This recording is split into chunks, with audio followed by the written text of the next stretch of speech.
병원 특유의 소독약 냄새와 희미한 한숨소리가 뒤섞인 응급실 복도에 김민주는 초조하게 서 있었다. 그녀의 손에는 낡은 스마트폰이 땀으로 축축했고 화면에는 쉴 새 없이 밀려드는 독촉 메시지가 번개처럼 번뜩였다. 할머니의 수술비는 그녀의 모든 것을 빨아들이고도 모자랐다. 병원비는 천문학적인 액수에 달했고 그녀가 가진 돈으로는 턱없이 부족했다. 유일한 가족이자 삶의 전부인 할머니는 지금 이 순간 생사의 갈림길에서 사투를 벌이고 계셨다. 그녀는 아무것도 할 수 없다는 무력감에 휩싸였다. 민주의 눈은 붉게 충혈되어 있었고 어젯밤부터 단 한숨도 자지 못한 채 불안감에 시달리고 있었다. 환자 보호자 김민주 씨 되십니까? 젊은 의사가 지친 얼굴로 그녀에게 다가왔다. 그의 표정은 좋지 않았다. 할머님의 상태가 위독하십니다. 긴급 수술이 필요하지만 현재까지 병원비가 전혀 납부되지 않아 수술을 진행할 수 없습니다. 의사의 말은 민주의 심장을 날카로운 칼로 찌르는 듯했다. 그녀의 온몸의 피가 식는 것 같았다. 죄송합니다. 저희도 어쩔 수 없습니다. 민주는 겨우 입을 열었다. 의사 선생님, 제발요. 할머니는 제 유일한 가족이에요. 어떻게든 돈을 구할게요. 제발 할머니를 살려주세요. 그녀의 목소리는 절박함으로 떨렸다. 그녀는 의사의 팔을 붙잡고 애원했다. 하지만 의사는 차가운 현실을 이야기할 뿐이었다. 저희는 절차대로 해야 합니다. 지금 당장 수술비가 입금되지 않으면 할머님의 생명은 장담할 수 없습니다. 의사는 고개를 숙이며 민주의 손을 조용히 뿌리쳤다. 민주는 주저앉을 뻔했다. 그녀의 눈앞이 캄캄해졌다. 어디서 이 많은 돈을 구할 수 있을까? 그녀의 머릿속은 온통 절망으로 가득 찼다. 그때 낡은 휴대폰이 다시 요란하게 울렸다. 발신자는 그녀의 삶을 지옥으로 몰아넣은 사채업자였다. 메시지에는 잔혹한 경고가 담겨 있었다. 오늘까지 빚 갚지 않으면 네 할머니 목숨은 책임 못 진다. 그녀는 할머니의 목숨을 구하기 위해 어떤 일이라도 할 각오가 되어 있었다. 그때 그녀의 눈에 병원 벽에 붙어있는 전단지가 들어왔다. 급구 계약 결혼 파트너를 찾습니다. 기간 1년, 조건 최소 10억 원 지급. 민주의 눈은 그 금액에 고정되었다. 10억 원. 그녀의 할머니 수술비를 충당하고도 남을 돈이었다. 그녀는 홀린 듯 전단지를 떼어냈다. 그녀는 전단지에 적힌 번호로 전화를 걸었다. 심장이 격렬하게 뛰었다. 상대방은 차분하고 낮은 목소리의 남성이었다. 여보세요. 민주는 자신의 목소리가 떨리는 것을 느꼈다. 저기, 계약 결혼에 대해 문의하려고 합니다. 남자는 잠시 침묵하더니 곧 차가운 목소리로 말했다. 조건은 간단합니다. 1년 동안 저의 아내 역할을 해주시면 됩니다. 외부에 알려질 경우 계약은 무효화되고 위약금을 지불해야 합니다. 자세한 내용은 만나서 이야기하죠. 그의 목소리에서는 어떤 감정도 읽을 수 없었다. 기계처럼 건조하고 냉정했다. 민주는 주저했지만 할머니의 얼굴이 눈앞에 아른거렸다. 그녀는 망설일 시간이 없었다. 알겠습니다.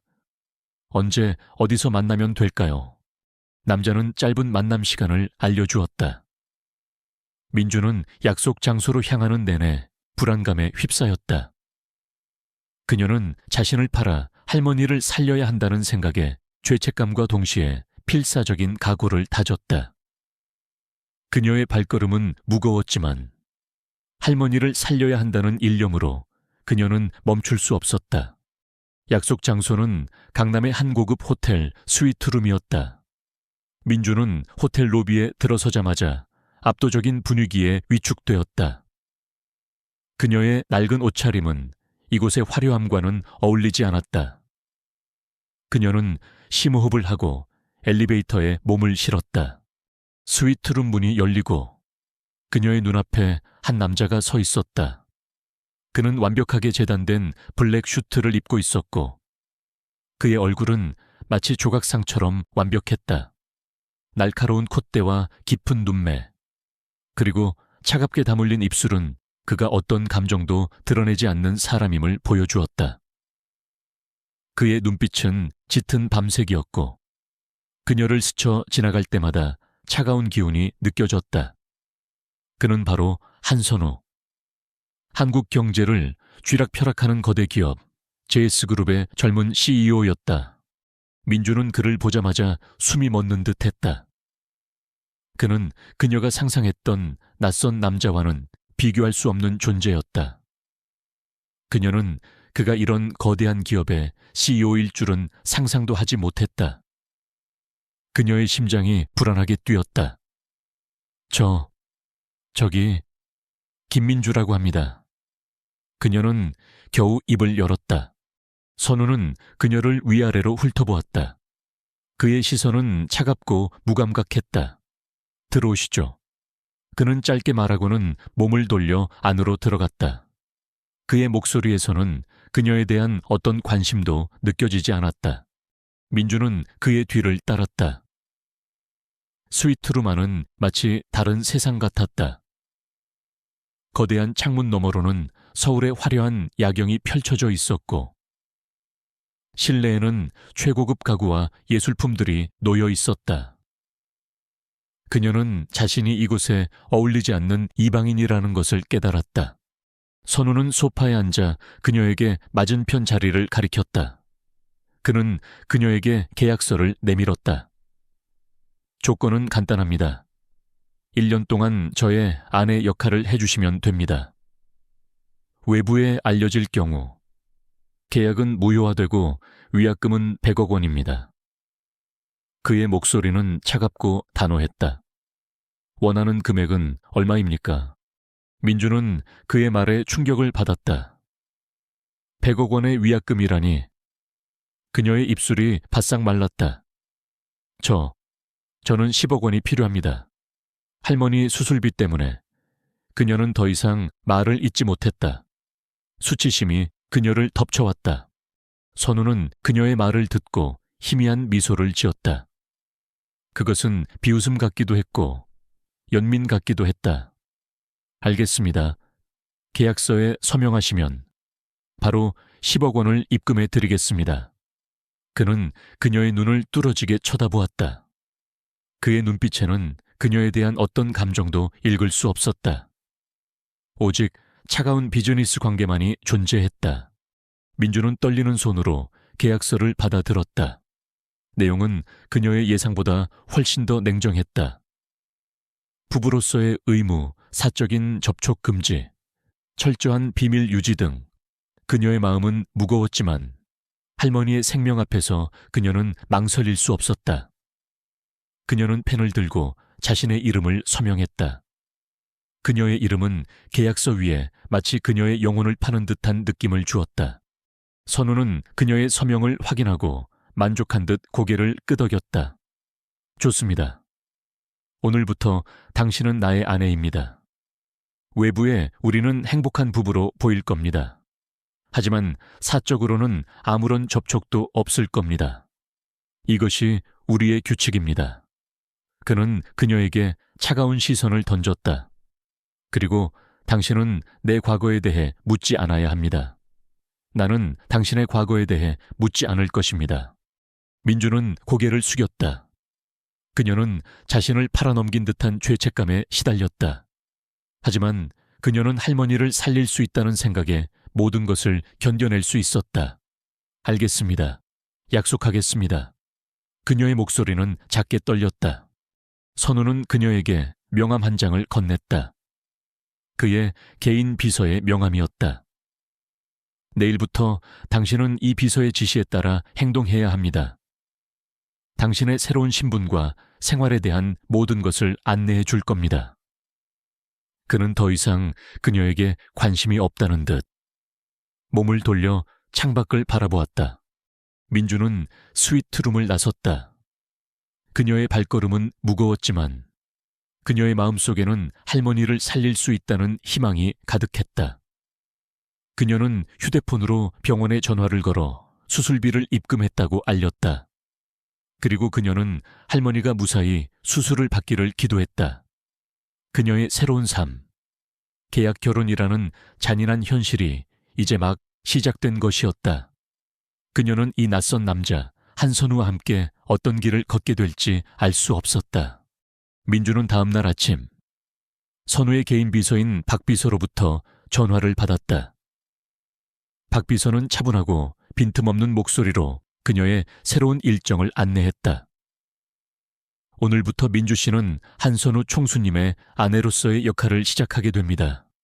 먼저 외모 변화를 위한 스타일링과 쇼핑이 준비되어 있습니다.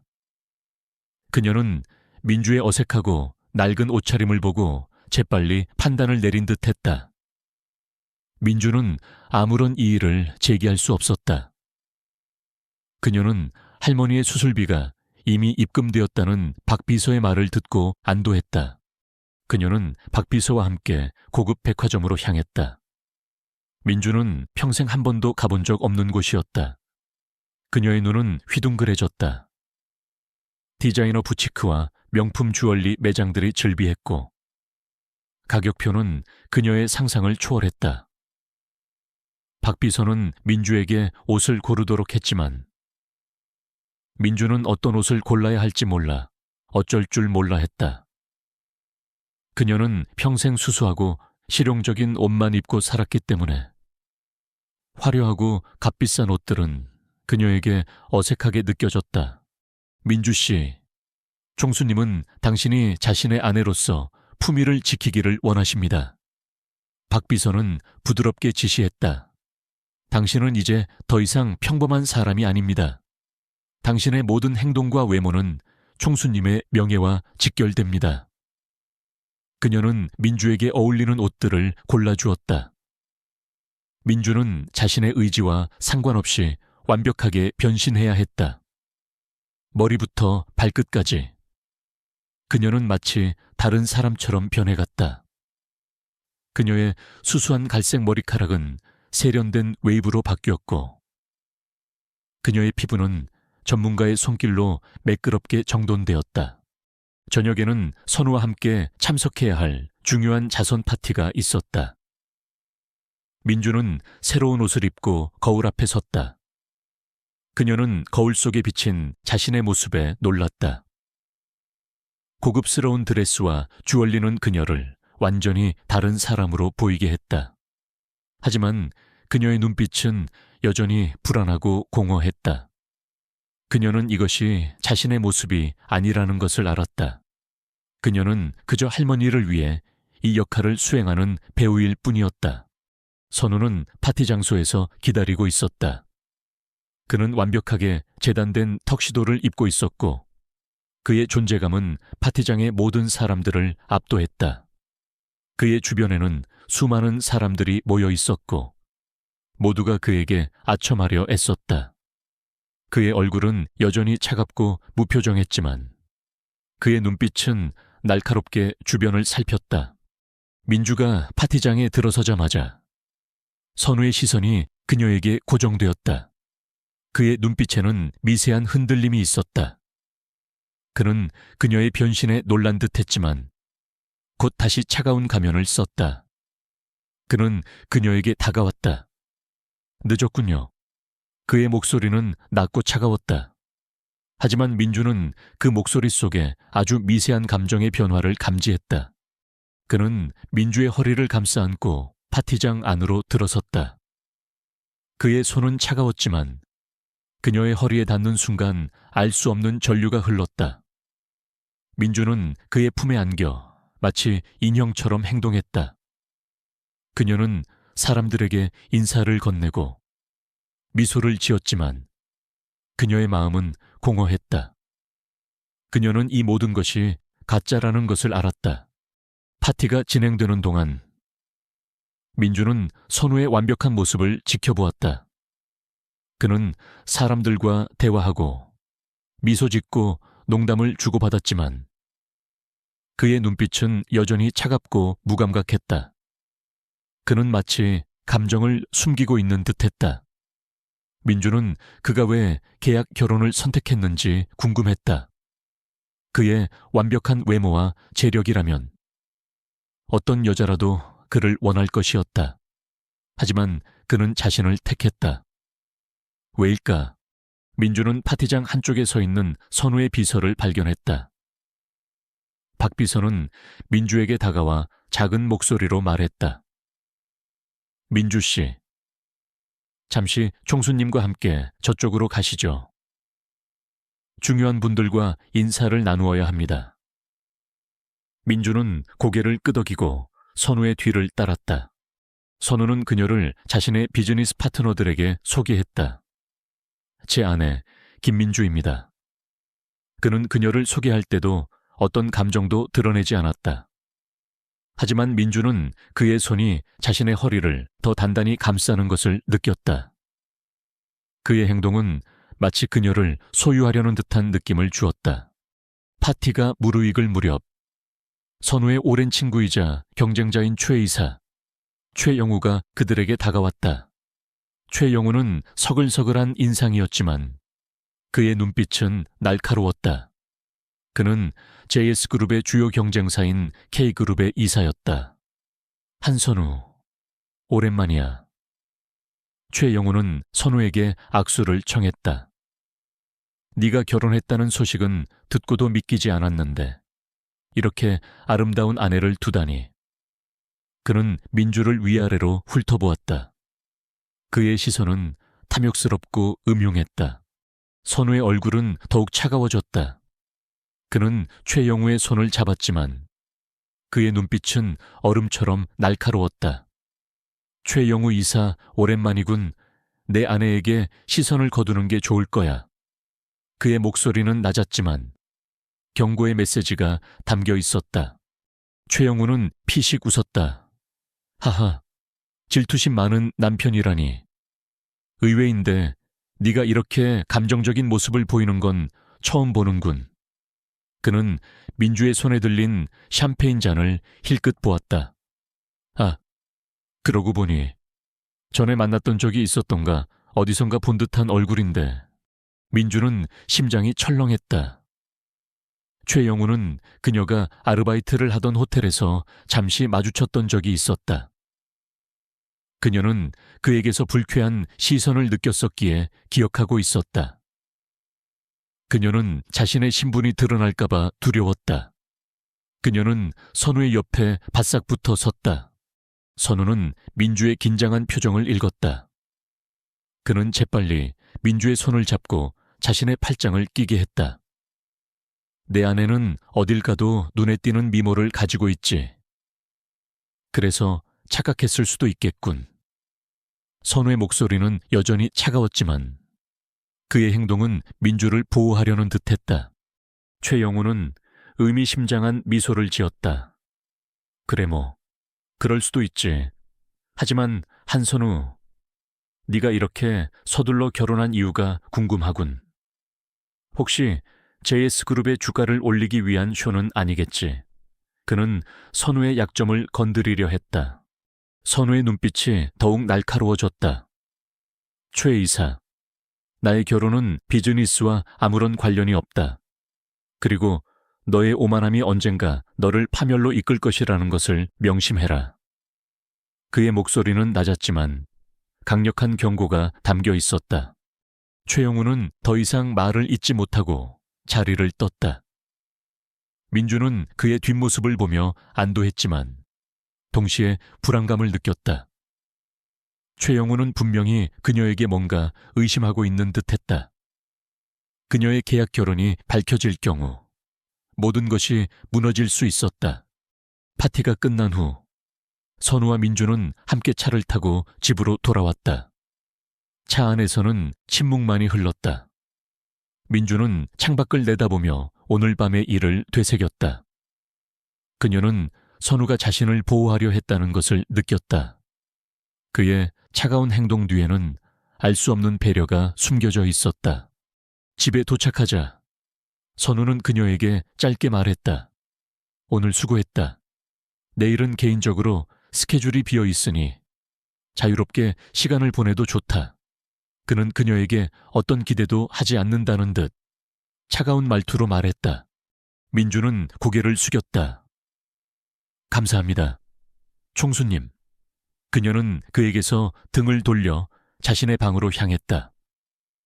그녀는 그와의 관계가 오직 비즈니스에 불과하다는 것을 다시 한번 상기했다. 하지만 그녀의 마음속에는 알 수 없는 감정이 혼란스럽게 뒤섞여 있었다.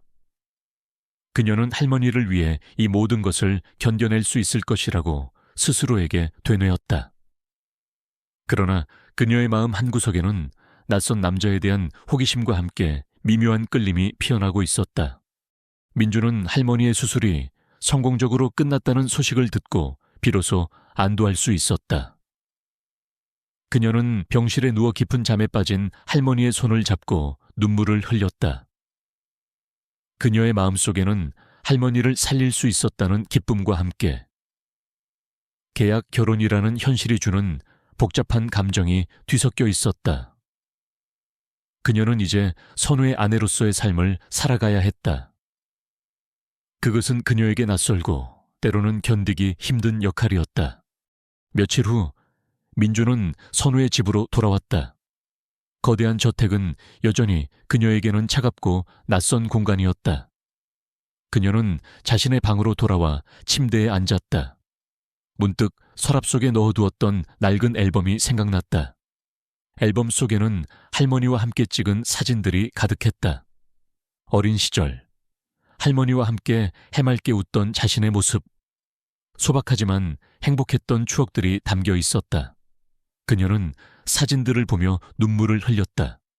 이 모든 행복을 지키기 위해 그녀는 자신을 팔았고, 이제는 이 거대한 저택에 갇혀 지내야 했다. 그녀는 자신의 역할에 충실하기 위해 노력했다. 선우가 참석하는 공식 행사에 동행하고 그의 비즈니스 파트너들을 만났다. 그녀는 완벽하게 차려입고 우아하게 미소 지으며 때로는 능숙하게 대화를 이끌었다. 그녀의 모습은 이전에 수수하고 평범했던 김민주와는 너무나도 달랐다. 사람들은 그녀를 JS그룹의 아름다운 안주인이라고 칭송했고 그녀는 그들의 칭찬에 익숙해져 갔다. 하지만 사적인 공간에서 선우와 그녀는 완벽한 타인이었다. 그들은 같은 지붕 아래 살았지만 대화는 거의 없었고 서로의 사생활에는 전혀 간섭하지 않았다. 선우는 여전히 차갑고 무감각했다. 그는 자신의 감정을 철저히 숨겼고 민주는 그의 속마음을 읽을 수 없었다. 그녀는 때로는 그에게서 느껴지는 알 수 없는 시선을 느꼈지만 그것은 찰나에 불과했고 곧 다시 차가운 무관심으로 변했다. 어느 날 저녁, 민주는 선우의 서재에 불이 켜져 있는 것을 보았다. 그녀는 문득 그의 방에 있는 그림들이 생각났다. 그 그림들은 그의 차가운 외면과는 달리 그의 내면에 복잡한 감정들을 보여주는 듯했다. 그녀는 조심스럽게 서재 문을 열었다. 선우는 책상에 앉아 서류를 검토하고 있었다. 그의 얼굴은 피곤해 보였다. 그는 민주의 인기척에 고개를 들었다. 그의 눈빛은 여전히 차가웠지만 그의 시선에는 미세한 놀라움이 담겨 있었다. 무슨 일입니까? 그의 목소리는 낮게 깔렸다. 총수님, 제가 잠시 잠이 오지 않아서요. 혹시 실례가 되지 않는다면 잠시 여기서 책을 읽어도 될까요? 민주는 조심스럽게 물었다. 그녀는 그의 개인 공간에 침범하는 것이 실례라는 것을 알았지만 그녀는 그에 대해 더 알고 싶었다. 선우는 그녀를 잠시 응시했다. 그의 눈빛은 그녀의 의도를 파악하려는 듯했다. 좋습니다. 그는 짧게 대답하고 다시 서류로 시선을 돌렸다. 민주는 책꽂이에서 책 한 권을 꺼내 소파에 앉았다. 그녀는 책을 읽는 척했지만 그녀의 시선은 선우에게 고정되어 있었다. 그는 밤늦도록 일에 몰두했고 그의 얼굴에는 피곤함이 역력했지만 그의 눈빛은 여전히 날카롭고 집중되어 있었다. 그녀는 그의 완벽주의와 카리스마에 감탄했다. 잠시 후 선우는 서류를 마치고 일어섰다. 그는 민주에게 다가왔다. 그의 그림자를 본 민주는 심장이 철렁했다. 늦었군요. 이제 방으로 돌아가세요. 그의 목소리는 차분했지만 명령조였다. 네, 총수님. 민주는 자리에서 일어섰다. 그때 그녀의 눈에 책상 위에 놓인 오래된 사진 한 장이 들어왔다. 사진 속에는 어린 선우와 한 여인이 함께 서 있었다. 여인은 아름다운 미소를 짓고 있었지만 그녀의 눈빛은 슬픔으로 가득했다. 민주는 그 여인이 누구인지 궁금했다. 선우는 민주의 시선을 따라 사진을 보았다.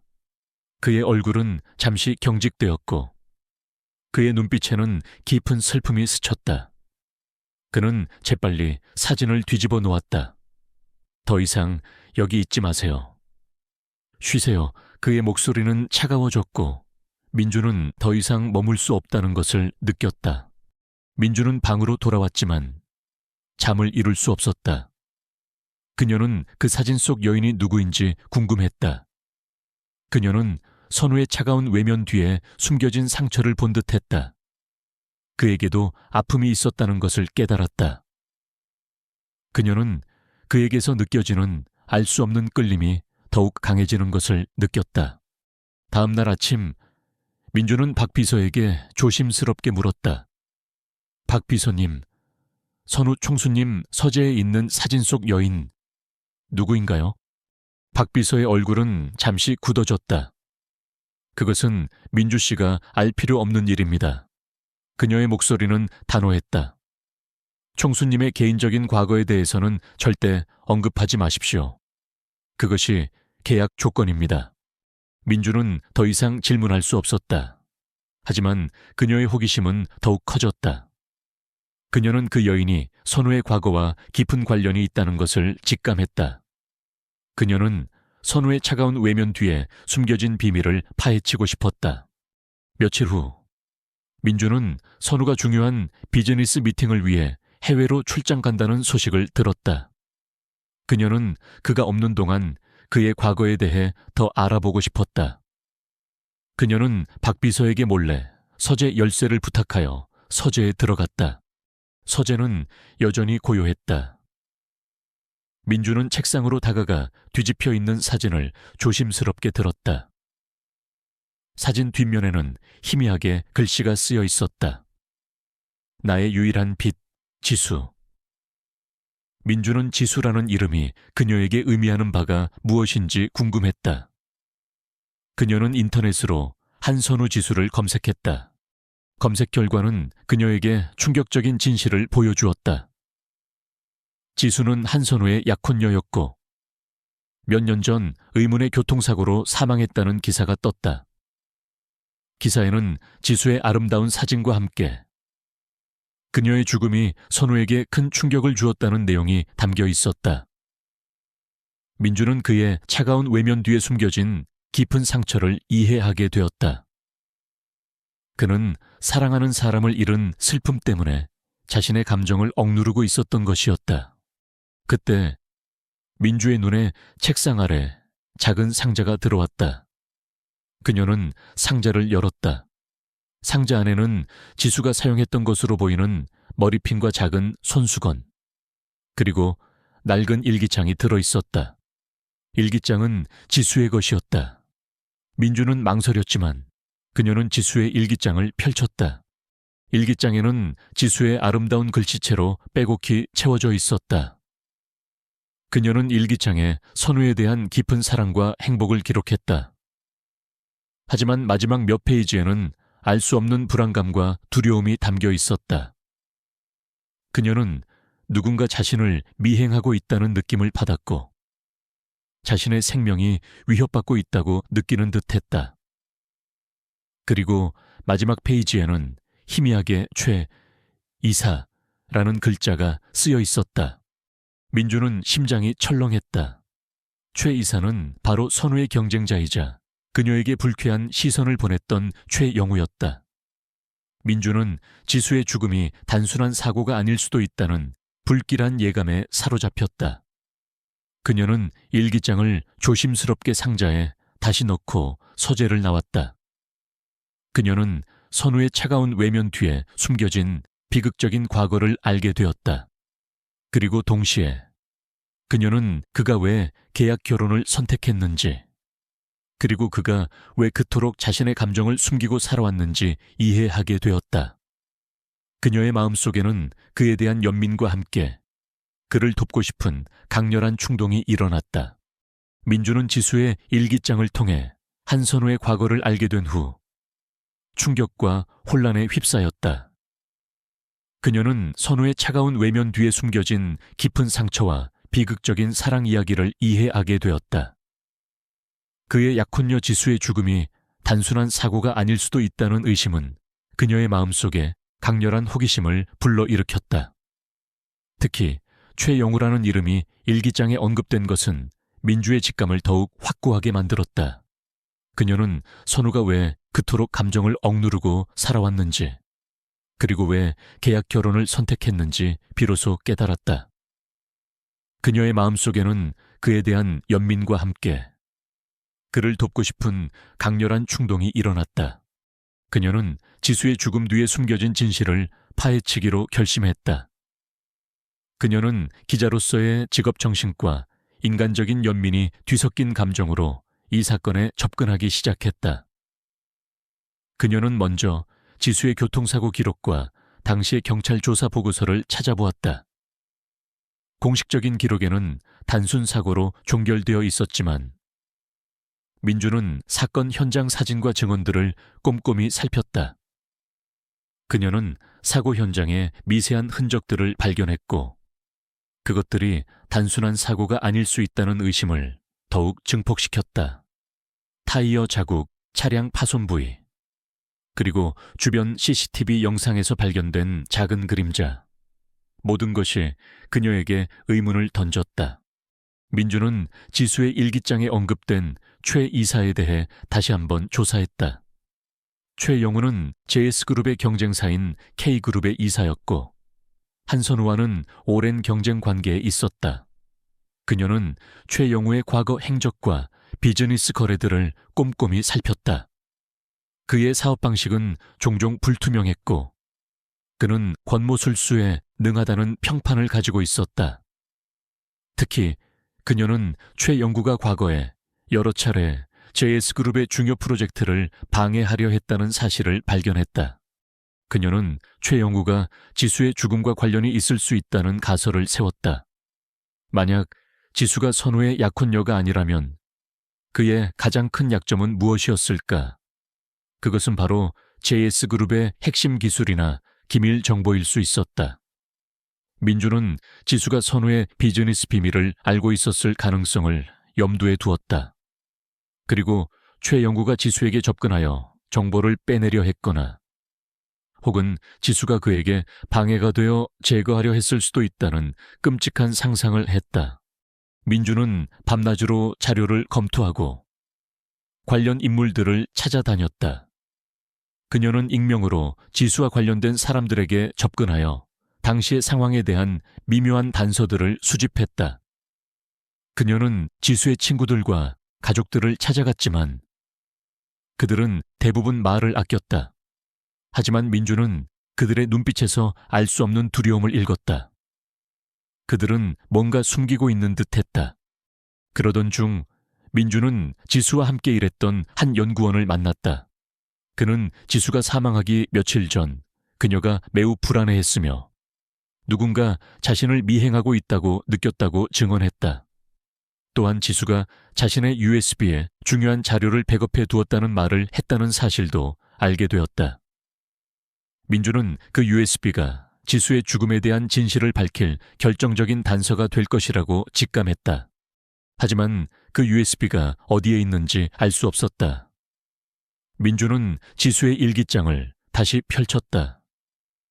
일기장 곳곳에는 알 수 없는 그림과 숫자, 그리고 짧은 문구들이 적혀 있었다.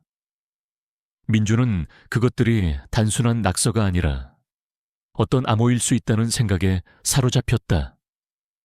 그녀는 밤늦도록 일기장을 해독하려 애썼다. 그녀는 지수의 사고 현장, 그녀가 자주 가던 장소, 그리고 그녀의 주변 인물들과 관련된 모든 정보를 조합했다. 며칠간의 노력 끝에 민주는 마침내 일기장의 암호를 해독하는 데 성공했다.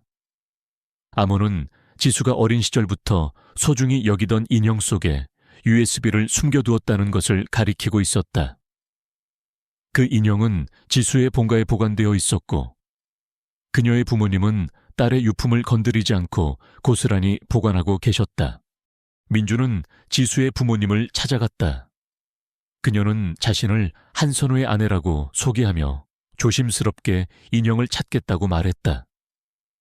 지수의 부모님은 처음에는 당황했지만 민주의 진심 어린 태도에 결국 인형을 내주었다. 민주는 인형 속에서 USB를 찾아냈고 그것을 자신의 컴퓨터에 연결했다. USB 안에는 예상대로 지수가 마지막으로 작업했던 JS그룹의 핵심 기술 문서와 함께 최영구가 JS그룹의 기술을 빼돌리려 했던 증거 자료들이 들어있었다. 또한 최영구가 지수를 협박하고 미행했던 내용이 담긴 녹음 파일도 발견되었다.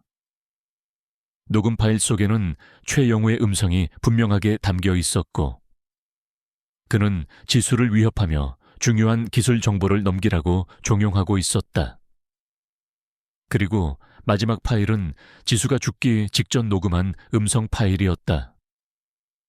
그녀는 파일 속에서 최연구에게 쫓기고 있으며 자신의 생명이 위험하다고 절규하고 있었다. 그녀는 마지막 순간까지도 선우에게 사랑한다는 말을 남겼다. 민주는 모든 진실을 알게 된 후 충격에 빠졌다. 지수의 죽음은 단순한 사고가 아니었다. 그것은 최영구가 JS그룹의 기술을 빼돌리기 위해 저지른 고의적인 살인이었다. 최영우는 지수가 가지고 있던 USB 때문에 그녀를 제거하려 했던 것이다. 그리고 그는 한선우의 가장 큰 약점인 지수를 이용하여 그를 무너뜨리려 했다. 민주는 이 모든 증거를 들고 선우에게 돌아갔다. 선우는 해외 출장을 마치고 막 귀국한 참이었다. 그는 민주의 심각한 표정을 보고 무슨 일이 일어났는지 직감했다. 민주는 그에게 모든 것을 이야기했다. 지수의 일기장, USB, 그리고 녹음 파일. 그녀는 최영구가 지수를 살해했으며 그 진실을 숨겨왔다는 사실을 털어놓았다. 선우는 민주의 말을 듣고 충격에 빠졌다. 그의 얼굴은 창백해졌고 그의 눈빛은 분노와 함께 깊은 슬픔으로 가득 찼다.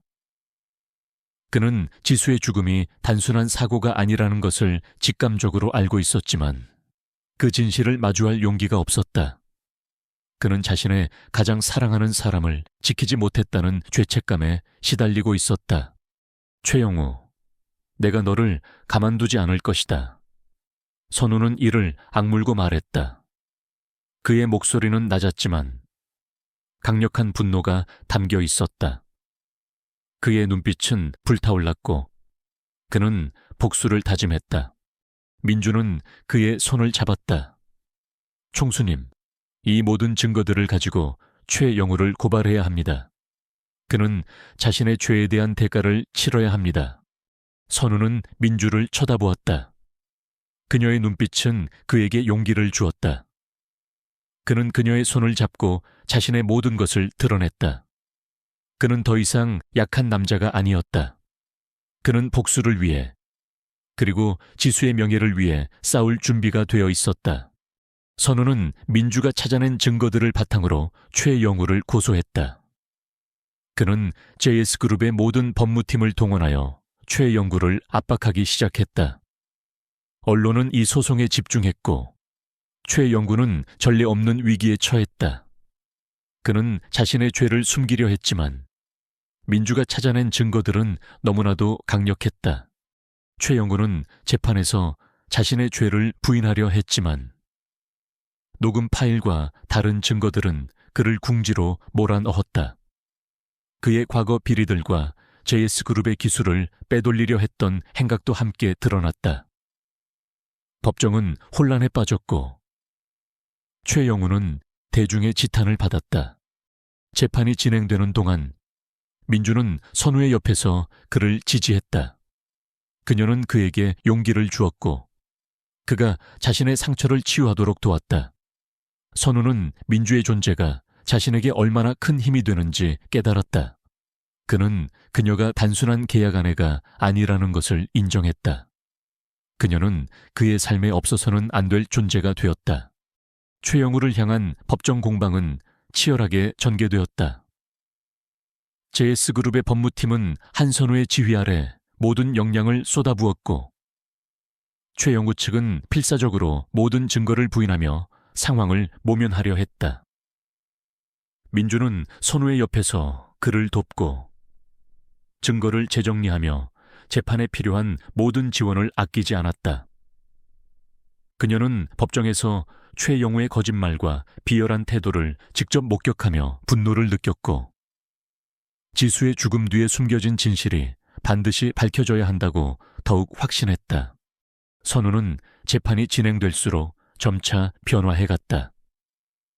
그는 예전의 차갑고 무감각한 가면을 벗어던지고 인간적인 분노와 슬픔을 드러내기 시작했다. 민주는 그의 변화를 가장 가까이에서 지켜보며 그에게 깊은 공감을 느꼈다. 그녀는 그가 지수의 죽음으로 인해 얼마나 큰 상처를 받았는지, 그리고 그 상처가 그를 어떻게 변화시켰는지 이해하게 되었다. 그는 더 이상 감정을 억누르지 않았고 민주 앞에서 자신의 아픔을 드러내기 시작했다. 재판 중반, 최영우 측 변호사는 민주를 증인으로 신청했다. 그들은 민주가 한선우와 계약 결혼 관계이며 이 사건의 증거들이 조작되었을 가능성을 주장했다. 그들은 민주를 돈을 위해 진실을 왜곡하는 기자로 몰아붙였다. 민주는 법정에서 예상치 못한 공격에 당황했지만 이내 침착함을 되찾았다. 그녀는 자신의 모든 것을 걸고 이 재판에 임했다. 김민주 씨, 당신은 한선우 총수와 계약 결혼 관계입니까? 최영우 측 변호사가 날카로운 질문을 던졌다. 법정 안의 모든 시선이 민주에게 쏠렸다. 선우의 얼굴은 굳어졌고 그는 민주를 걱정스럽게 바라보았다. 민주는 심호흡을 했다. 그녀는 계약 결혼 사실이 드러날 경우 모든 것이 무너질 수 있다는 것을 알았지만 그녀는 거짓말을 할 수 없었다. 그녀는 진실을 말하기로 결심했다. 네, 그렇습니다. 저는 한선우 총수님과 계약 결혼 관계입니다. 그녀의 목소리는 작게 떨렸지만 단호했다. 법정은 술렁였다. 기자들은 속삭였고 카메라 플래시가 터졌다. 최영우 측 변호사는 승리감에 찬 미소를 지었다. 보시다시피 증인은 돈을 위해 총수와 계약 결혼을 한 사람입니다. 그녀의 증언은 신뢰할 수 없습니다. 그녀는 총수에게 유리한 증거를 조작했을 가능성이 높습니다. 민주는 흔들리지 않았다. 그녀는 변호사를 똑바로 쳐다보았다. 저는 할머니의 수술비를 위해 계약 결혼을 했습니다. 저는 돈이 필요했지만 그 돈으로 진실을 왜곡하지는 않았습니다. 저는 지수 씨의 죽음 뒤에 숨겨진 진실을 밝히기 위해 이 모든 것을 걸었습니다. 제가 찾은 모든 증거는 진실입니다. 그녀의 목소리는 더욱 단호해졌다. 그녀는 지수의 일기장, USB, 녹음 파일에 대한 모든 것을 자세히 설명했다. 그녀의 진심 어린 증언은 법정 안의 모든 사람들의 마음을 움직였다. 선우는 민주의 용기에 감동했다. 그는 그녀의 진심을 알았고 그녀가 얼마나 강인한 사람인지 깨달았다. 그는 그녀의 손을 잡고 싶었지만 법정 안에서는 그럴 수 없었다. 최영우 측 변호사는 민주의 증언을 반박하기 위해 온갖 수단을 동원했지만 그녀의 증언은 너무나도 강력하고 설득력이 있었다. 특히 지수가 사망 직전 녹음한 음성 파일은 최영우의 범죄를 명확하게 증명하는 결정적인 증거가 되었다. 녹음 파일 속 지수의 절규와 최영우의 비열한 협박은 법정 안의 모든 사람들을 충격에 빠뜨렸다. 결정적인 증거들이 하나둘씩 드러나면서 최영우는 더 이상 자신의 죄를 부인할 수 없었다. 그는 법정에서 자신의 죄를 인정했고 지수를 살해한 사실을 고백했다. 그는 JS그룹의 핵심 기술을 빼돌리기 위해 지수를 협박했고 그녀가 저항하자 우발적으로 그녀를 살해했다고 진술했다. 그의 고백은 법정 안의 모든 사람들을 경악하게 만들었다. 최영우의 고백으로 재판은 마무리되었다. 그는 살인 및 기업 기밀 유출 혐의로 구속되었고 엄중한 처벌을 받게 되었다. 지수의 죽음 뒤에 숨겨진 진실은 비로소 밝혀졌고 그녀의 명예는 회복되었다.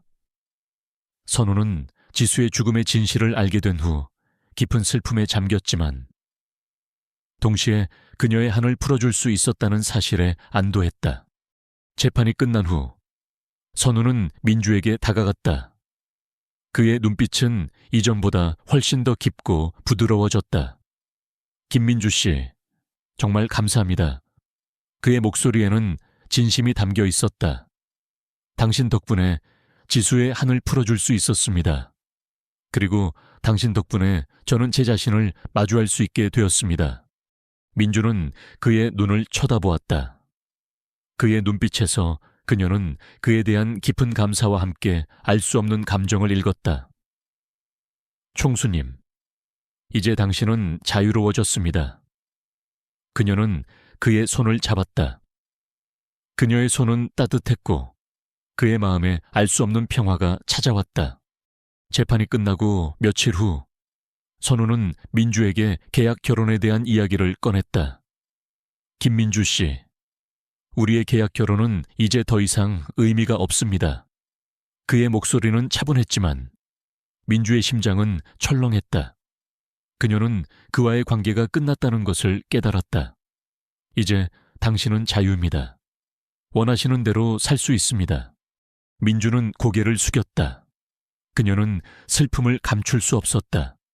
그녀는 그와의 계약 결혼이 시작될 때부터 언젠가는 끝날 것이라는 것을 알고 있었지만 막상 그 순간이 다가오자 그녀의 마음은 아팠다.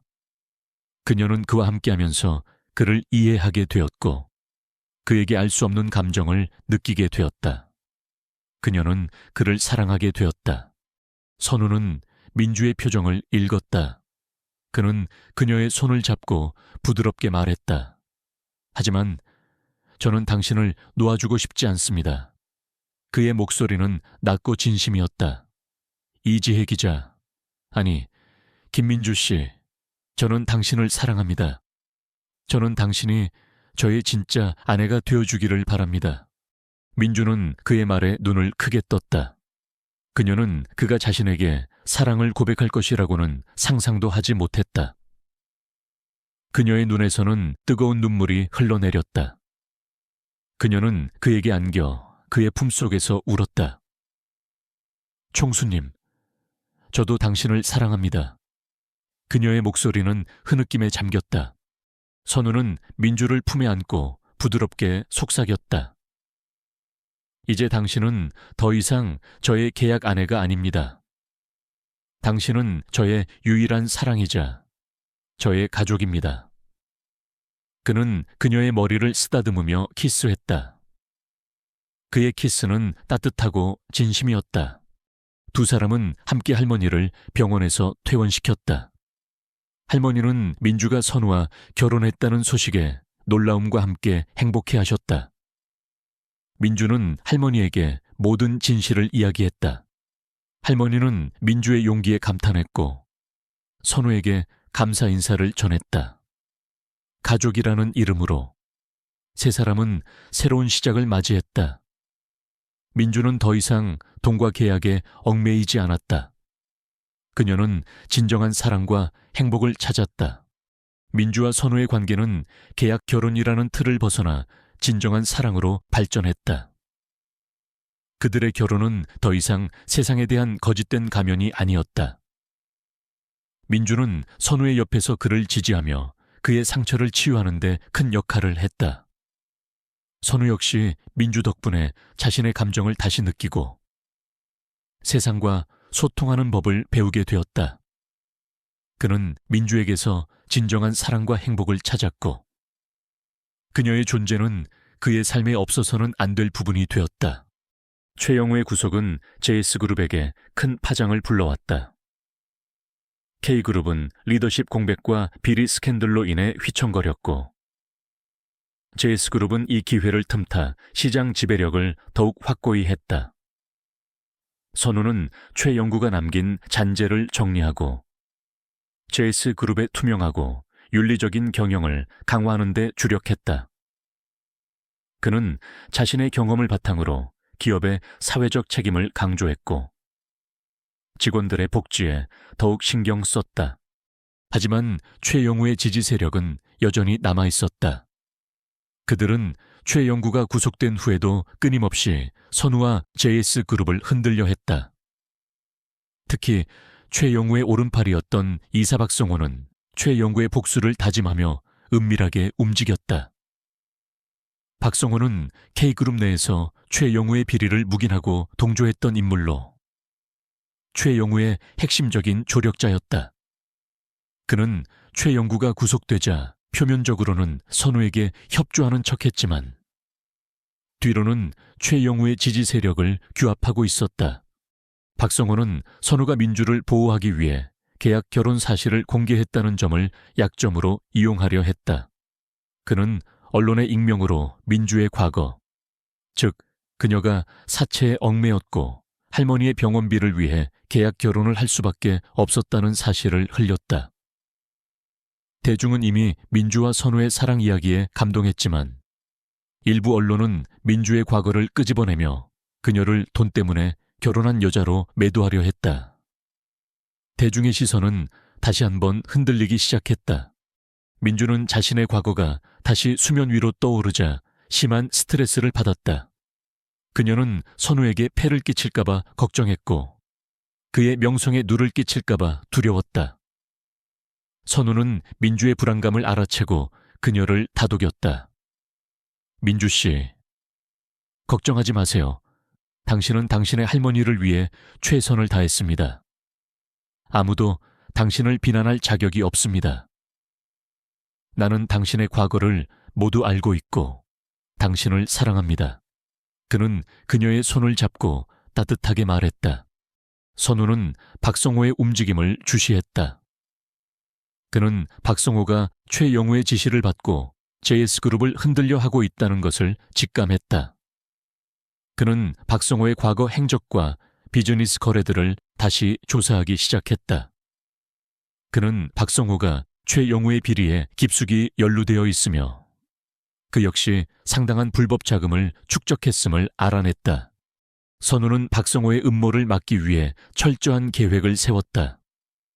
그는 박성호가 JS그룹의 새로운 프로젝트 입찰 과정에서 기밀 정보를 빼돌리려 한다는 사실을 알게 되었다.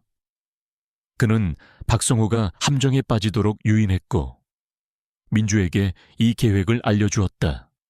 민주는 선우를 돕기 위해 위험을 감수하기로 했다. 그녀는 이제 더 이상 약한 여자가 아니었다. 그녀는 사랑하는 사람을 위해 싸울 준비가 되어 있었다.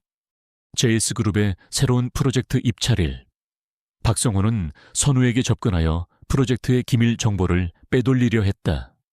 그는 선우에게 위조된 서류를 건네며 자신이 유리한 위치에 있다고 생각했다. 하지만 그는 모든 것이 선우의 계획이라는 것을 알지 못했다. 민주는 몰래 카메라를 설치하여 박성호의 모든 행동을 기록했다. 선우는 박성호가 기밀 정보를 빼돌리는 현장을 포착한 후 즉시 경찰에 신고했다. 경찰은 박성호와 그의 공범들을 현장에서 체포했다. 박성호는 자신의 죄가 드러나자 당황하며 선우에게 매달렸지만 선우는 냉정하게 그를 외면했다.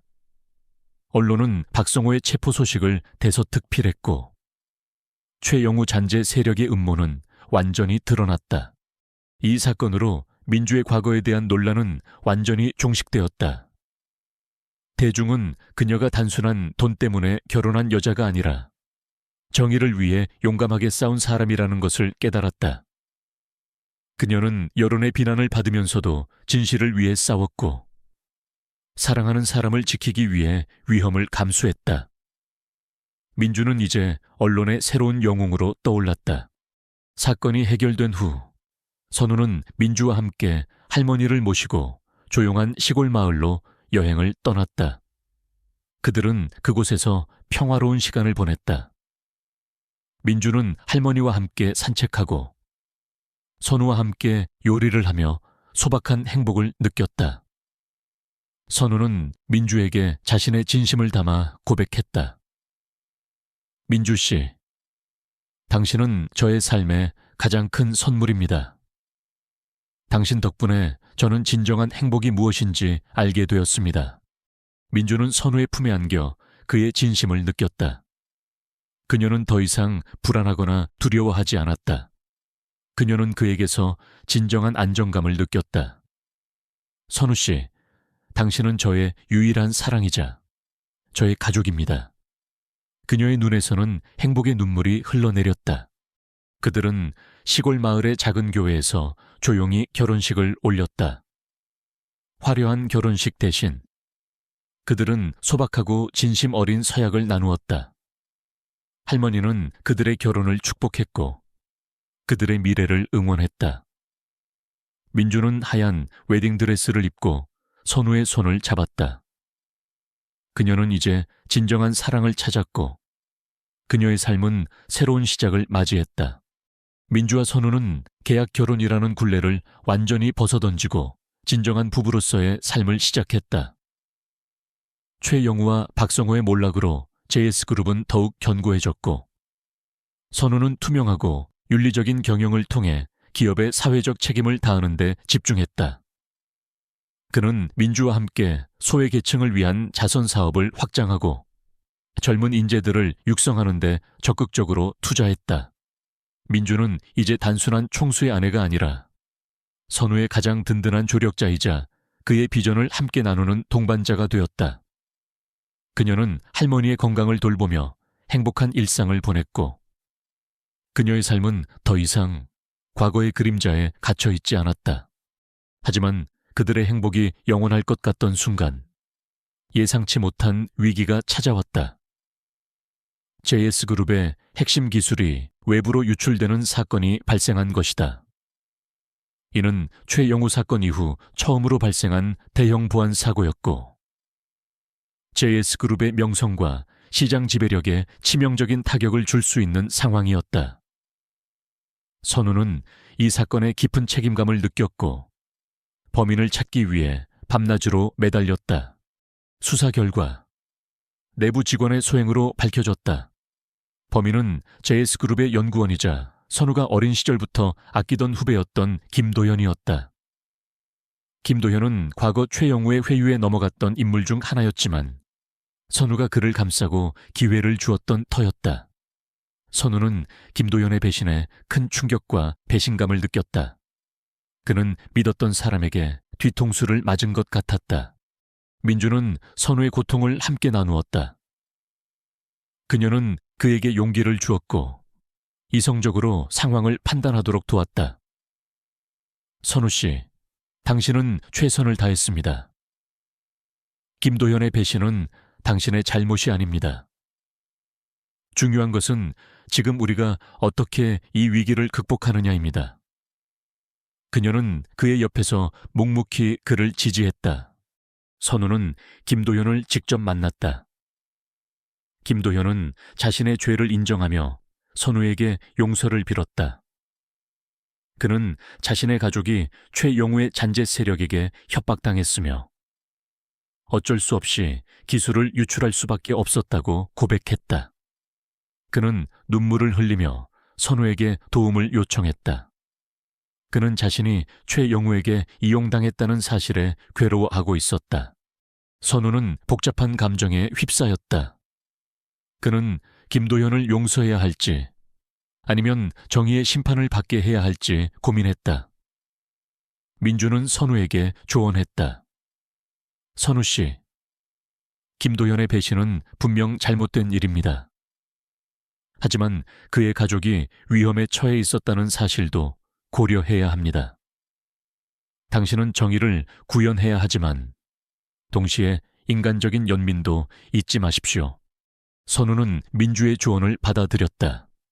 그는 김도현에게 자신의 죄에 대한 대가를 치르게 하되 그의 가족을 보호하고 그에게 재기의 기회를 주기로 결정했다.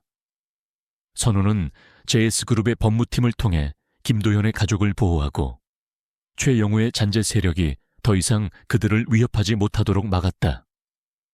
김도현은 자신의 죄를 뉘우치고 재판에서 모든 사실을 증언했으며 그로 인해 최영우의 잔재 세력은 완전히 와해되었다. 이 사건으로 JS그룹은 다시 한번 위기를 겪었지만 선우의 리더십과 민주의 지지 덕분에 위기를 성공적으로 극복할 수 있었다. 대중은 선우의 관용과 인간적인 면모에 감동했고 JS그룹은 더욱 높은 신뢰를 얻게 되었다. 민주는 언론으로부터 JS그룹의 현명한 안주인이라는 칭송을 받았다. 시간이 흘러 민주는 대학원에 진학하여 사회복지학을 전공하기 시작했다. 그녀는 자신의 경험을 바탕으로 어려움에 처한 사람들을 돕고 싶었다. 선우는 그녀의 꿈을 적극적으로 지지했다. 그는 그녀를 위해 JS그룹 산하에 사회복지재단을 설립했고 민주가 재단의 이사장을 맡도록 했다. 민주는 자신의 재능과 열정을 발휘하여 소외계층을 위한 다양한 사업을 펼쳤고 그녀의 활약은 사회에 큰 귀감이 되었다. 몇 년 후 민주는 건강한 딸을 낳았다. 그녀는 딸의 이름을 혜운이라고 지었다. 하늘의 은혜라는 뜻이었다. 선우는 딸을 품에 안고 감격의 눈물을 흘렸다. 그는 이제 완벽한 가정을 이루었다. 그의 차가웠던 삶은 민주와 혜운 덕분에 따뜻한 빛으로 가득 찼다. 민주와 선우는 서로를 존중하고 사랑하며 행복한 가정을 꾸렸다. 그들은 과거의 아픔과 시련을 극복하고 서로에게 가장 소중한 존재가 되었다. 그들의 사랑은 계약으로 시작되었지만 진정한 이해와 신뢰를 바탕으로 더욱 깊어졌다. 민주는 더 이상 돈 때문에 결혼한 여자가 아니었다. 그녀는 자신의 삶을 개척하고 사랑하는 사람과 함께 행복한 미래를 만들어 나가는 강인하고 아름다운 여인이었다. 선우는 이제 더 이상 외로운 총수가 아니었다. 그는 사랑하는 가족과 함께 따뜻하고 행복한 삶을 살아가는 한 남편이자 아버지였다. 그들의 이야기는 많은 사람들에게 진정한 사랑과 용기, 그리고 삶의 의미에 대한 희망을 주었다.